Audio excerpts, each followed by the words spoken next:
সারা দুনিয়ার জন্য একটি উদাহরণ হয়ে থাকবে। 1971-এ একটি বিজয় এসেছিল, আমাদেরকে বলা হয় এই বিজয় আমরা পেয়েছিলাম ভারতের অনুগ্রহে।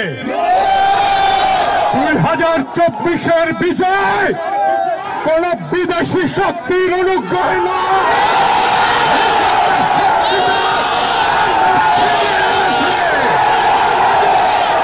এই বিজয় বাংলাদেশের জনগণের, এই বিজয় বাংলাদেশের ভবিষ্যতে, এই বিজয় বাংলাদেশের তারুণ্যের, এই বিজয় বাংলাদেশের অবিনাশী শক্তি।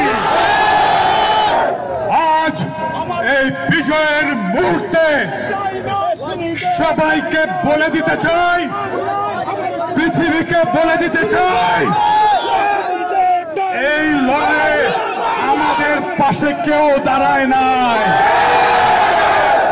কোন পরাশক্তি দাঁড়ায় নাই, কোন পশ্চিমা শক্তি দাঁড়ায় নাই। আমরাই আমাদের লড়াইকে ছিনিয়ে নিয়েছি। সবাইকে বলে দিয়ে বলতে চাই, বাংলার মাটি দুর্জয় ঘাটে।